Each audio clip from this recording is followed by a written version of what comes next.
सच घटे या बढ़े तो सच ना रहे और झूठ की कोई इंतहा ही नहीं। झूठ जिस तरह चाहें आप उसमें ऐड करते चले जाएं, लेकिन ये भी भारतीय संदर्भ में हमारा राष्ट्रीय वाक्य है, सत्यमेव जयते, सत्य की जीत होती है। रूस जब बात नहीं मान रहा है तो रूस से तेल लेने वाले दो ही देश हैं, भारत और चीन। तो हमने भारत पर दबाव इसलिए डाला कि शायद रूस यूक्रेन युद्ध रुक सके, रशिया पर दबाव। एक बात इस बात से साफ हो जाती है कि अमेरिका की औकात अभी नहीं है कि वो चाइना पर दबाव डाले। बात थी दोस्ती की, मगर हिसाब किताब निकला, हर रिश्ता डॉलर टैरिफ का सवाल निकला। वो कहते हैं डेड इकोनॉमी, हम हंसते हुए सोचते हैं कि ये खुद बीमार दुनिया का झंडा बरदार निकला। कुल मिलाकर 3 पॉइंट। पहला, जर्मनी के अखबार ने कह दिया कि मोदी जी ने धमका फोन, इससे जो भारत का सरकारी बयान है उसको बढ़ावा मिला। दूसरा, ट्रंप साहब ने कल ही कहा कि न्यूक्लियर वार हो जाता, 7 फाइटर प्लेन गिर गए थे, मैंने कहा और युद्ध रुकवा दिया। दोनों ही एक तरह से कॉन्ट्रडिक्टरी हैं और किसी एक की तरफ जाना है। याद रखिए, हम भारत के लोग हैं,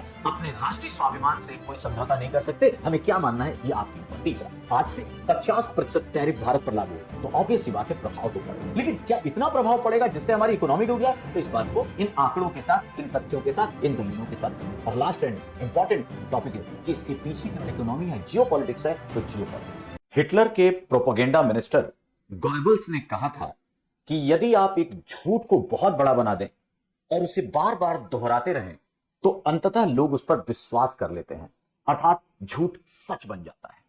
आज पोस्ट ट्रुथ एरा में, प्रोपेगेंडा वार के एरा में, हाइब्रिड वार के एरा में, इंफॉर्मेशन वार के एरा में गोएबल्स की कई बातें बड़ी आसान सी दिखने लगती हैं और संभवतः ट्रंप साहब इसी बात पर आगे बढ़ रहे हैं जब उन्होंने नोबेल प्राइज जीतने के लिए अपने आप को दुनिया का सबसे प्रतिष्ठित नेता साबित करने के क्रम में यह श्रेय लेना शुरू कर दिया कि उन्होंने विश्व में कई युद्ध रुकवाए हैं, लेकिन उसका एक खामियाजा भारत भुगत रहा है। ऑपरेशन सिंदूर। ऑपरेशन सिंदूर में भारत का अपना पक्ष है कि हमें जो टारगेट अचीव करना था हमने अचीव किया और हमने एक तरह से न्यू नॉर्मल लागू कर दिया। लेकिन ट्रंप साहब बार बार ये कहते हैं कि यह युद्ध उन्होंने रुकवाया है। कल फिर उन्होंने क्लेम किया और कहा कि 7 फाइटर जेट मारे जा चुके थे, गिराए जा चुके थे, न्यूक्लियर वार शुरू होने वाला था। अगर उन्होंने युद्ध नहीं रुकवाता तो संभवतः न्यूक्लियर वार हो जाता। इसलिए दुनिया को ट्रंप साहब को क्रेडिट देना चाहिए। वो बार बार इस बात को कहते हैं। भारत सरकार की तरफ से जो ऑफिशियल डिक्लेरेशन है कि हमने किसी दबाव को नहीं माना, और इसी परिप्रेक्ष्य में, इसी संदर्भ में कल जर्मनी के न्यूज़पेपर ने कहा, वहां छपा है ये कि मोदी जी को ट्रंप ने 4 बार फोन किया लेकिन मोदी जी ने रिस्पॉन्ड नहीं किया। अब इस बात को जब भारत के पेपर कहते हैं तो गोदी मीडिया, या सरकार की तरफ से आता है तो विपक्ष की राजनीति, लेकिन जब बाहर से कोई ऐसा एक अदर ऑप्शन क्रिएट होता है तो फिर से वो संदेह घेरे में आने लगता है और ट्रंप साहब ऑब्वियसली तिलमिलाए होंगे। वैसे भी सच और झूठ के इस फैसले में बहुत हमें जो अपनी बात माननी है, हम किसी एक ऐसे व्यक्ति की बात क्यों माने जो आज कुछ कहता है, कल कुछ कहता है, जो अविश्वसनीय है। अतः हम सब भारत सरकार के साथ हैं और हमने इन दबावों को दरकिनार किया। इसीलिए ट्रंप साहब कई जगह भारत से नाराज हो गए और जो टैरिफ की नीति है, उस टैरिफ की नीति को उन्होंने आज 27 अगस्त से भारत पर एक तरह से जो एक्स्ट्रा चार्ज है 25% का, वो लागू कर दिया है। तो आज कई संदर्भों में सबसे पहला प्रश्न तो यह उभरा कि क्या सीज फायर अमेरिका के कहने पे किया गया? तो धीरे धीरे इसकी परतें खुलेंगी, क्योंकि झूठ चाहे जितना आगे बढ़ जाए एक ना एक दिन उसका पर्दाफाश होता है। वैसे भी आपने कृष्ण बिहारी नूर को सुना होगा कि सच घटे या बढ़े तो सच ना रहे और झूठ की कोई इंतहा ही नहीं। झूठ जिस तरह चाहे आप उसमें ऐड करते चले जाएं, लेकिन यह भी भारतीय संदर्भ में हमारा राष्ट्रीय वाक्य है, सत्यमेव जयते, सत्य की जीत होती है। एक ना एक दिन बात सामने आएगी, लेकिन ऐसे मुद्दों पर हमें बड़े ही सेंसिटिव होकर अपनी बात को, जब बात राष्ट्र की हो, who lives if India dies, Pandit Nehru ने कहा था, पहले हम अपने राष्ट्र के बने और उसमें जो हमारा पक्ष है, जिसमें हमें गर्व की अनुभूति हो, वही बात कहनी चाहिए। और ऐसे में जो सरकार और सेना का मानना है, इसमें कहीं कोई डाउट नहीं है कि cease fire and new normal, क्योंकि हमारा पक्ष न्यू नॉर्मल का है। न्यू नॉर्मल हमने अपने हिसाब से किया और अब जर्मनी और यूरोप और अन्य देशों से भी कई इस तरह की खबरें आएंगी। पहला पक्ष। दूसरा, क्योंकि ट्रंप ने कल फिर कहा कि मैंने ही यह युद्ध रुकवाया था। तो यहां पे किधर पक्ष लेना है, क्या असलियत है, उसको हमें देखना है। दूसरा पक्ष आता है, भारत पर 50% अब टैरिफ अमेरिका ने लागू कर दिया। आप सबको पता है ट्रंप, टैरिफ और टेरर। जब डोनाल्ड ट्रंप राष्ट्रपति बने अमेरिका के, तो उन्होंने यह देखना शुरू किया और मागा, मेक अमेरिका ग्रेट अगेन के तहत उन्होंने उन देशों पर एक्स्ट्रा टैरिफ लगाने की बात की, रेसिप्रोकल टैरिफ लगाने की बात की, और कहा कि कई देश अपना सामान सस्ता बेचते हैं और उनके सामान पर टैरिफ लगाते हैं, इससे अमेरिका को नुकसान हो रहा है। अगर हम टैरिफ लगाएंगे तो बाहर के उत्पाद जो आसानी से आ रहे हैं वो महंगे हो जाएंगे, और जब वो महंगे होंगे तो दो फायदा होगा। पहला फायदा ये होगा कि टैरिफ, जब टैक्स बढ़ेगा तो उस टैक्स का पैसा आएगा तो अमेरिका का खजाना बढ़ेगा, और दूसरा, जब वो उत्पाद महंगे हो जाएंगे तो अमेरिका में लोग उस महंगी चीज को नहीं खरीदेंगे, इससे वहां की इंडस्ट्री को, वहां के उत्पादकों को बढ़ावा मिलेगा और वहां पर प्रोडक्शन शुरू हो जाएगा। इसलिए एक तरह से वो अपना संरक्षणवाद, प्रोटेक्शनिज्म के तहत आगे बढ़ना चाहते हैं। और इन दो के साथ तीसरी चीज जियोपॉलिटिकल है, जिस पे हम और चर्चा करेंगे कि वो अमेरिका के दबाव की राजनीति को दुनिया पर लागू करना चाहते हैं। इन तीन आयामों में उन्होंने इस टैरिफ को लागू किया। हमारा संदर्भ भारत से, भारत पर 25% उन्होंने रेसिप्रोकल टैरिफ लागू किया, और रूस से तेल हम आयात कराते हैं तो रूस पर दबाव डालने के लिए, या रूस से तेल ना लिया जाए, भारत पर दबाव डालने के लिए 25% अतिरिक्त शुल्क लगाया गया, और 27 अगस्त से यह लागू हो गया। मतलब 50% हम पर अब टैरिफ लगाया जा रहा है अमेरिका द्वारा। और अगर अमेरिका द्वारा इतना टैरिफ लगाया जा रहा है तो इसका मतलब बहुत साफ है कि अब हमारी चीजें महंगी होंगी, और यदि महंगी होंगी तो कहां कहां यह प्रभाव पड़ने जा रहा है, इसको समझने की हमें जरूरत है। सबसे पहले तो अगर हम देखें तो जो झींगा मछली है उसके निर्यात पर जो शुल्क होगा वो देखिए आप कितना बढ़ जाएगा, वो लगभग 60% टैरिफ लगेगा। कारपेट पर 52.9, याद रखिएगा, जो पारंपरिक शुल्क था कारपेट का, इसे ऐसे समझिए, जो कारपेट पर अमेरिका टैरिफ लगाता था पहले, इन ट्रंप साहब की अतिवादी नीतियों के पहले, तो 2.9% था। अब उन्होंने 25% लगा दिया रेसिप्रोकल, और फिर 25% लगा दिया एडिशनल टैक्स, और इन सबके बाद अब यह हो गया 52.9%। तो याद रखिए, अब जो कारपेट पहले 100 रुपए में जाता था अब 152 रुपए 90 पैसे में जाएगा। महंगा इतना हो जाएगा तो क्या खरीद होगी। इसी के साथ अपैरल, वुवेन और निटेड दोनों 60% से ज्यादा टैक्स है। टेक्सटाइल 59%, हीरे व सोने के आइटम 52.1, मशीनरी, फर्नीचर व बेड, ये वो सेक्टर है भारत अमेरिका को जो निर्यात करता है। आज एक चीज पहले इस आंकड़े को जाने कि भारत से जो अमेरिका को निर्यात होता है वो कुल भारतीय निर्यात का 18% है। मतलब आप देखिए, भारत अगर किसी देश को सबसे ज्यादा निर्यात करता है अपना टोटल एक्सपोर्ट का, तो 18.3% वो अमेरिका को निर्यात करता है। तो एक चीज तो तय है कि हमारा एक महत्वपूर्ण निर्यातक देश अमेरिका है। हमारे सामानों का सबसे ज्यादा अगर कहीं निर्यात होता है तो वो देश अमेरिका है। पिछले साल के आंकड़ों के अनुसार 87 बिलियन डॉलर का निर्यात हमने किया। ऑब्वियस सी बात है, जब ये चीजें महंगी होंगी, और जब ये चीजें महंगी होंगी, और कौन सी चीजें महंगी हो रही हैं, हीरे जवाहरात, हमारे टेक्सटाइल इंडस्ट्री, हमारी कारपेट इंडस्ट्री, हमारे समुद्री उत्पाद, मत्स्य उत्पाद, जो सीधे सीधे हमारा एक तरह से आप कहें जहां पे हमारे जो श्रम बल के लोग शामिल हैं उनको हैम्पर करेगा। तो पहली चीज कि ये जो लोग समझ रहे हैं कि अमेरिका ने अगर ये आंकड़ा है जो बताता है कि कितने बिलियन डॉलर का व्यापार होता है, तो यहां पर हर चीज का आप देखिए, टेक्सटाइल 10.9 बिलियन डॉलर का हम एक्सपोर्ट करते हैं, diamond, gold and jewellery 10 billion dollar का, agriculture, meat and process food 6 billion dollar का। ये सब हमारी पोटेंशियलिटी है, जहां पर हमारे एमएसएमई और जो एग्रीकल्चर, हमारे किसान हैं, हमारे जो एक तरह से असंबद्ध क्षेत्र में लगे हुए रोजगार हैं, ऐसे लोगों को फायदा मिलता है, वो सब हैम्पर हो रहे हैं। तो पहला पॉइंट ये है कि टैरिफ चूंकि आज से 50% प्लस हो गया, ऐसे में हमारे उत्पादों पर फर्क तो पड़ेगा, प्रभाव पड़ेगा, और प्रभाव पड़ा तो ऑब्वियसली क्या होगा, हमारी चीजें वहां महंगी होंगी, महंगी होंगी। और खासकर उन सेक्टर पे जिन्हें हमें बचाना है। एक तरफ भारत मेक इन इंडिया की बात करता है, एमएसएमई प्रमोशन की बात करता है, अपने डेयरी उद्योग, अपने किसानों की रक्षा की बात करता है। और ऐसे में जब ये हालात होंगे तो जो चीजें हम एक्सपोर्ट करते हैं वो महंगी होंगी, महंगी होंगी, तो ऑब्वियस सी बात है जो हमारा निर्यात है वो प्रभावित होगा। अब अगर निर्यात प्रभावित हो रहा है, एक आंकड़ा अगर हम इस तरह से देखें तो केवल हमारी जीडीपी का अधिक से अधिक 2% प्रभाव पड़ेगा। तो 2% प्रभाव पड़ेगा, इसलिए इंडियन इकोनॉमी कोलैप्स कर जाएगी ऐसा तो नहीं मानना। जैसे ट्रंप साहब ये कह रहे हैं कि आप पागल हो जाएंगे, हम टैरिफ लगाएंगे और आपको घुटनों पे ला देंगे, तो पहले हमको ये बताना चाहिए कि आज जो इंडियन इकोनॉमी है, आपके इस प्रभावों से 2% के जीडीपी का प्रभाव हमारे उस पर पड़ सकता है, नेगेटिव तो है, लेकिन हम इस स्थिति में आ जाए कि आपकी सारी बात मान जाए, ऐसी स्थिति भी नहीं है। लेकिन अगर इन चीजों पर फर्क पड़ा तो सबसे पहले जो अभी जो एजेंसियां हैं, सर्वे एजेंसियां हैं और जीटीआरआई जैसे ग्लोबल ट्रेड रिसर्च इंस्टीट्यूशन जैसे जो हमारे संस्थान है, उनका कहना है कि लगभग हमारे निर्यात में 50% की गिरावट आ सकती है।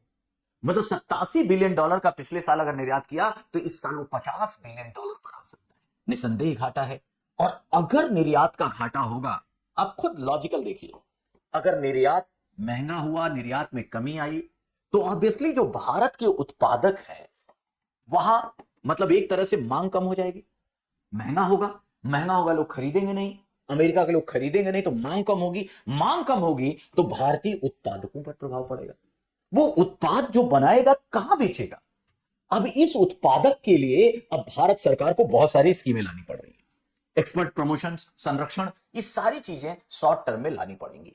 लेकिन एक चीज तो तय है कि अगर वहां पे चीजें आ रही हैं तो पहला पॉइंट है हमारा जो प्रोडक्शन है, निर्यात के साथ साथ हमारे जो उत्पादक हैं, हमारे जो इंडस्ट्रियलिस्ट हैं, हमारे जो किसान हैं, हमारे जो कारपेट इंडस्ट्री से जुड़े हुए लोग हैं, हमारे जो किसान हैं, बुनकर हैं, इन सब पे प्रभाव पड़ेगा।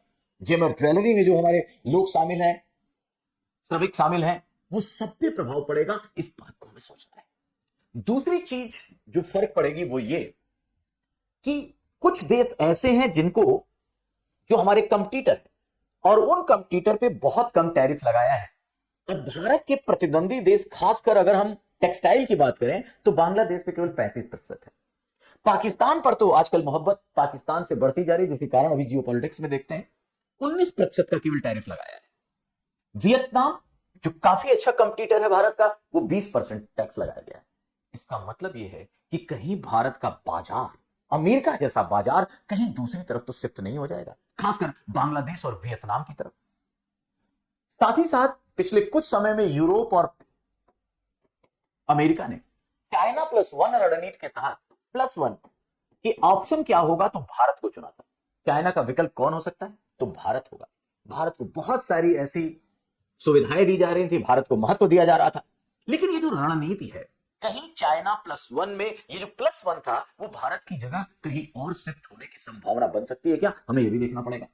तो ये सब ऐसी बातें हैं जो कुल मिलाकर हमारी जो इकोनॉमी है उसको हैम्पर कर रही हैं।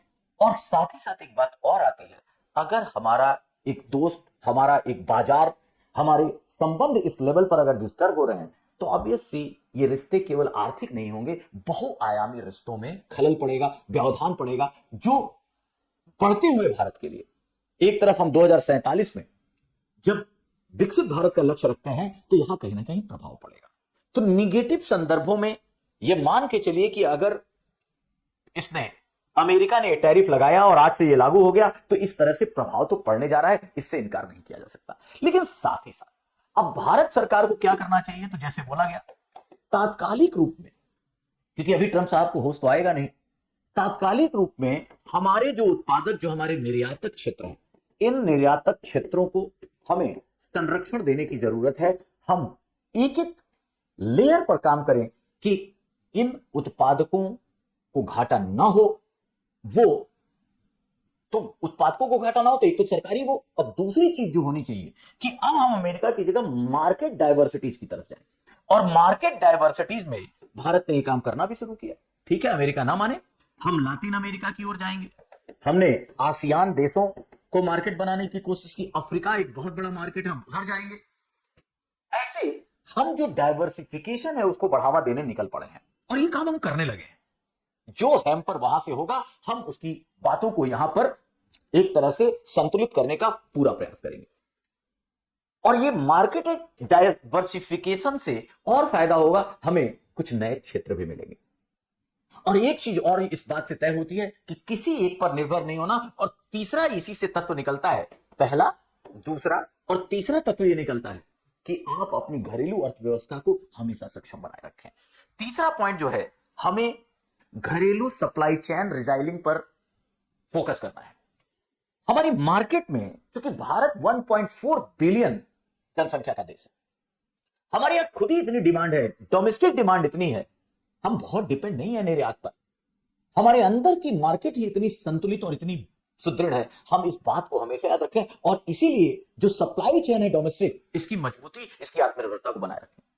साथ ही साथ एक मैसेज और मिलता है, जो जिम्बाब्वे के साथ हुआ, जो कभी कोरिया के साथ, दक्षिण कोरिया के साथ हुआ था, बहुत सारे ऐसे देश हैं जिन्होंने अपनी इकोनॉमी खोली, कोलैप्स कर गए। और ऐसे ही अमेरिका जैसे किसी देश के आश्वासन पर यह बात फिर बताती है कि भारत को जो आत्मनिर्भर भारत का जो लक्ष्य है, भारत की जो अपनी मजबूती, हम डिपेंडेंट ना रहे, ये एक सजेशन है। और चाइना का उदाहरण यहां बड़ा साफ कहता है कि जिस तरह चाइना ने अपने आप को इमर्ज किया है मैन्युफैक्चरिंग सेक्टर के रूप में, सप्लाई चेन के रूप में, हमें धीरे धीरे उधर काम करना ही होगा, क्योंकि हम किसी पे डिपेंडेंट होकर विकसित देश या विश्व गुरु का लक्ष्य नहीं पा सकते।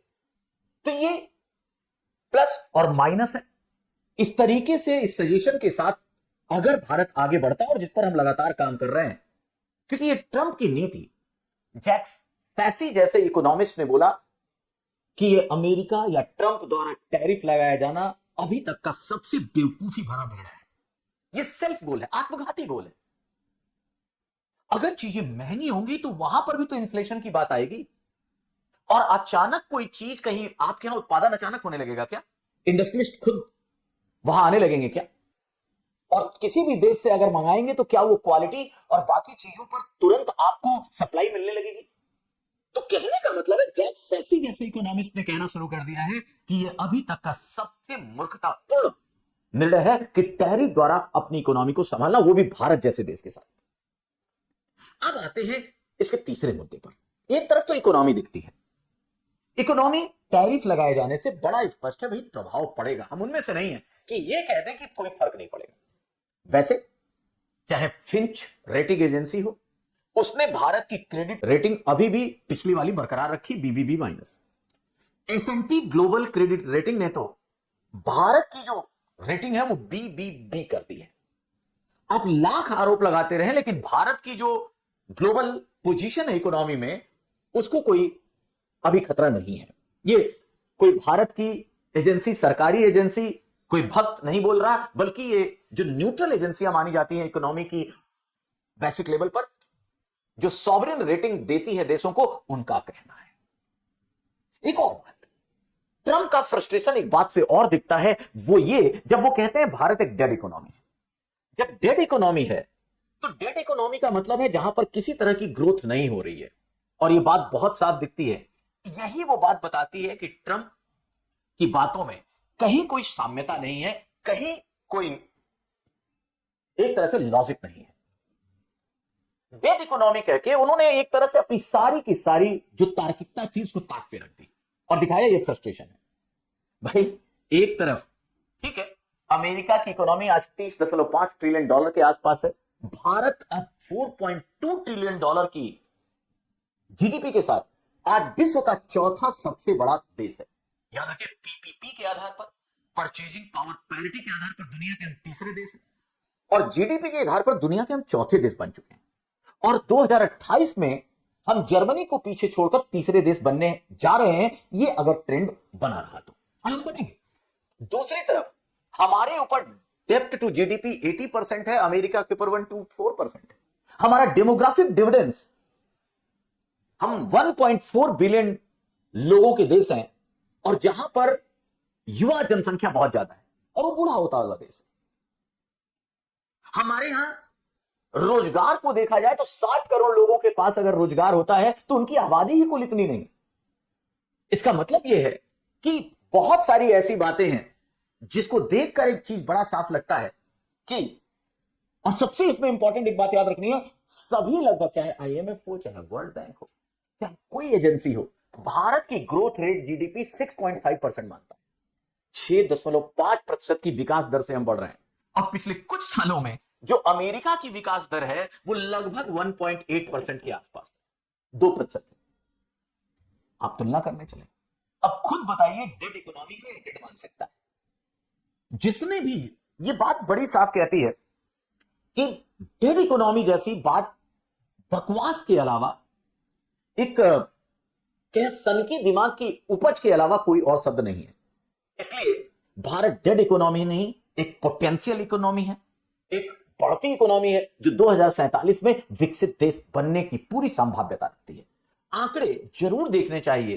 कोई भी बात केवल ये कह दिया जाए कि नहीं नहीं भारत डेड इकोनॉमी नहीं है, तो ये नहीं मानना चाहिए। क्यों नहीं है? आंकड़ों से, प्रमाणित आंकड़ों से आप बताइए कि जब ये बातें कही जा रही हैं तो आपने डेड इकोनॉमी कैसे कह दिया।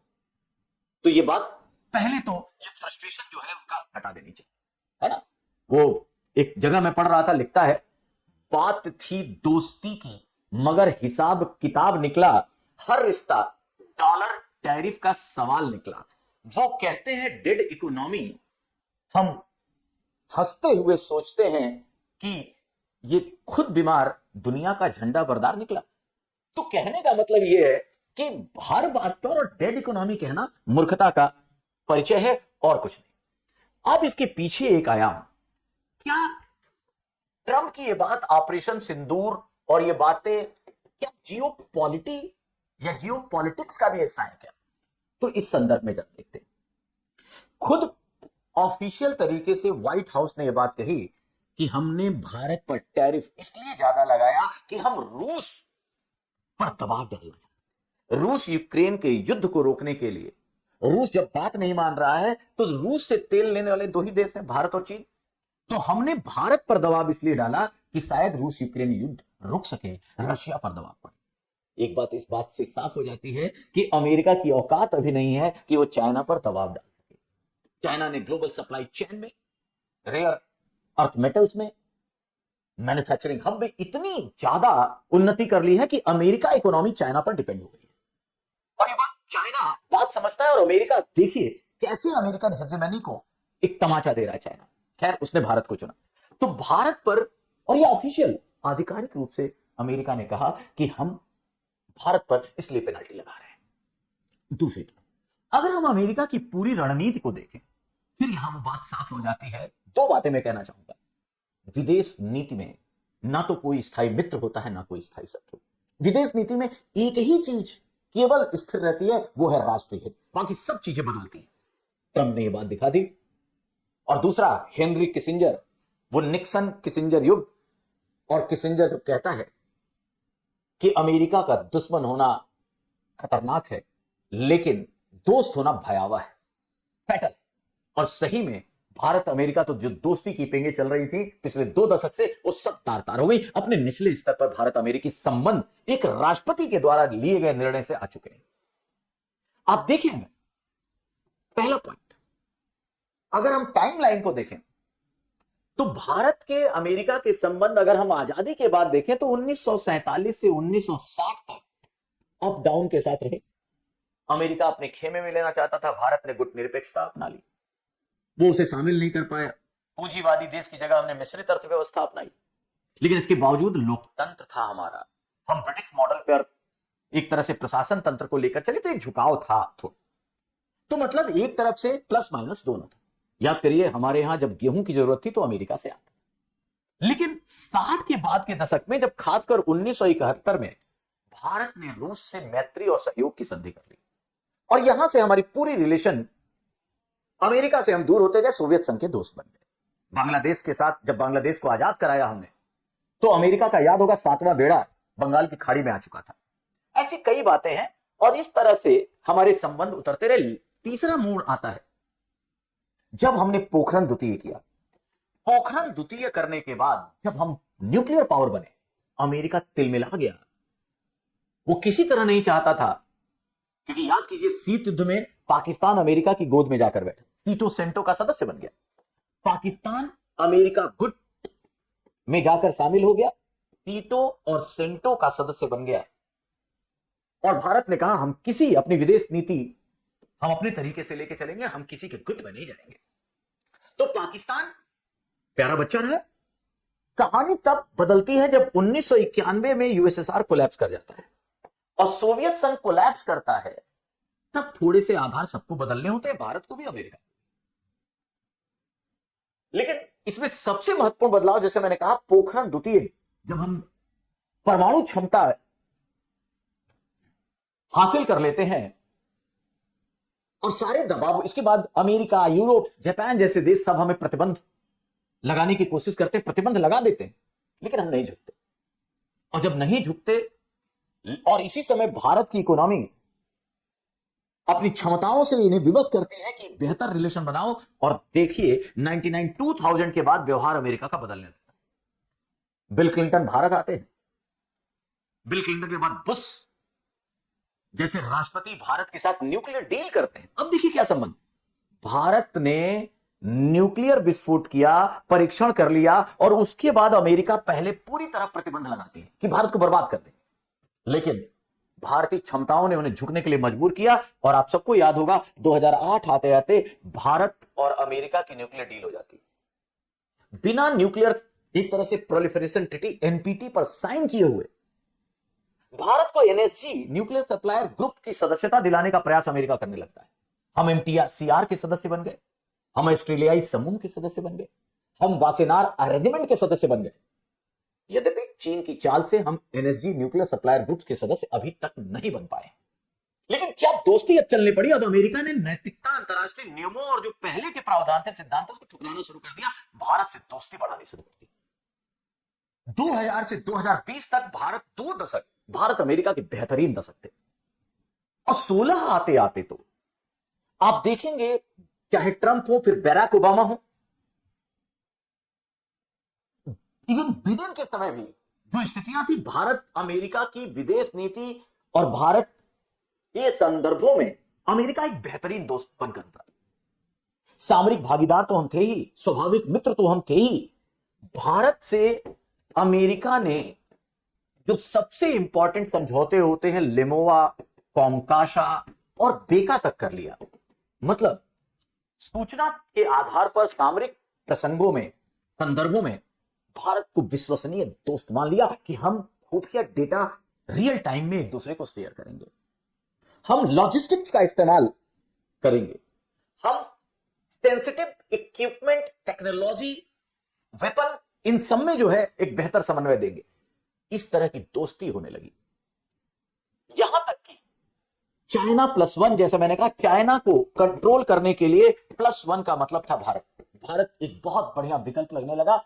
और आप देखिए दक्षिणी चीन सागर में जब घेरना हुआ तो क्वाड की स्थापना की गई, और क्वाड में अमेरिका, ऑस्ट्रेलिया, जापान के साथ जो चौथा सदस्य है वो भारत है। अभी जापान 29 और 30 अगस्त को भारतीय प्रधानमंत्री जापान जा रहे हैं। ये वही क्वाड है जिसको लेकर बड़ी बड़ी बातें की गई। और एक तरफ क्वाड बना तो दूसरी तरफ न्यू क्वाड, जिसे I2U2 कहा गया। I2U2 इंडिया, इजराइल, यूएई और यूएसए की इकोनॉमिक और टेक्नोलॉजिकल कोऑपरेशन भी हो। जिस क्वाड पर दुनिया ने बहुत कुछ बातें की, अब देखिए इस क्वाड की मीटिंग होनी थी भारत में, लेकिन रिलेशन अभी ऐसी चल रही है कि इस पर कोई बात नहीं की जा रही है। और इस संदर्भ में जब हमारे प्रधानमंत्री जापान जा रहे हैं तो क्या बातें होंगी, उसके बाद इस क्वाड का भविष्य भी तय होगा। क्वाड भी प्रश्नवाचक चिन्ह के घेरे में आ चुका है। तो इतनी बेहतरीन दोस्ती को अचानक ऐसा क्यों किया, तो इसके पीछे 2-3 कारण थे। एक तरफ चाइना और रशिया, दो अमेरिका को हमेशा, चाहे साम्यवाद की बात करें, जब शीत युद्ध चल रहा था, आज अमेरिका को सबसे बड़ी टक्कर चाइना दे रहा है। चाइना को संतुलित करने के लिए भारत ने लगातार बार बार भारत को महत्व दिया, अमेरिका ने। लेकिन जब बदलते हालातों में भारत एक बड़ी तेजी से इमर्ज होने लगा, तो अमेरिका और ट्रंप को यह लगने लगा कि ये इमर्ज तो हो रहा है, ये शक्तिशाली देश बन रहा है, लेकिन हमारी बात तो मान नहीं रहा है। अमेरिका एक ऐसा देश चाहता था जो कहीं ना कहीं पपेट का काम करे, जो अमेरिका की, ट्रंप की हर बात माने। रूस यूक्रेन के युद्ध में जब अमेरिका चाहता है कि यूक्रेन का पक्ष लिया जाए, रसिया से तेल ना मंगाया जाए, लेकिन भारत मंगाता रहा। भारत का साफ कहना है हम स्ट्रैटेजिक ऑटोनॉमी पर अडिग रहेंगे, हम रणनीतिक स्वायत्तता पे रहेंगे, जहां हमारे हित पूर्ति होंगे हमें सभी की जरूरत है, हम किसी गुट में शामिल नहीं होंगे, लेकिन मल्टी अलाइनमेंट की ओर बढ़ेंगे। और इस मल्टी अलाइनमेंट के साथ हमने सबको दोस्त बनाना शुरू कर दिया। अमेरिका यहां तक चाहता है कि अगर ताइवान पर हम कुछ बात कहें तो भारत उसका पक्ष ले, लेकिन हमारी रणनीति तो ताइवान पर अलग है। अमेरिका को यही बात और खटकने लगी, और खासकर जब ट्रंप आए और इन्हें नोबेल प्राइज का एक लालच इनकी महत्वाकांक्षा को इतना बढ़ाने लगा, और जब देखा कि भारत उनके स्वार्थों की पूर्ति नहीं कर रहा है, तो दबाव डाले तो कैसे डाले। और रशिया यूक्रेन युद्ध को रोककर ये बहुत सारी क्रेडिबिलिटी लेना चाहते हैं। ऐसे में एक ही देश दिखा जिसको अपने साथ किया जा सकता है, दबाव डालकर उन्हें लगा ये भारत। लेकिन यहीं पर भारत की क्षमता फिर सामने आती है।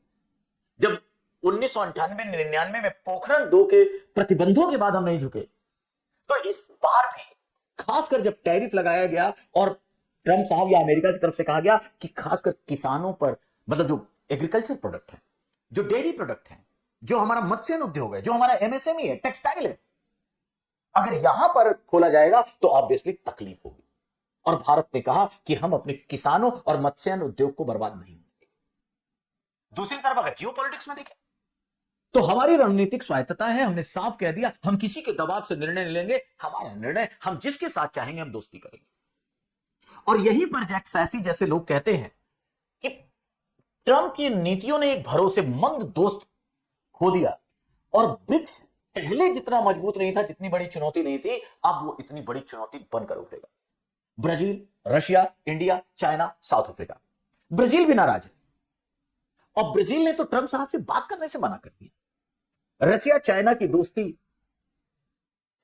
पिछले इवन 7-8 या 10 सालों में दोनों की जरूरतों के अनुसार बहुत मजबूत हुई है।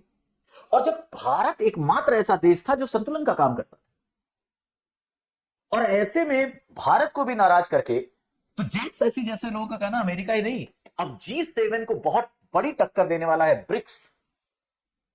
इकोनॉमी, सोशल, हर पोटेंशियलिटी के हिसाब से वो बड़ा सवाल खड़ा रहेगा।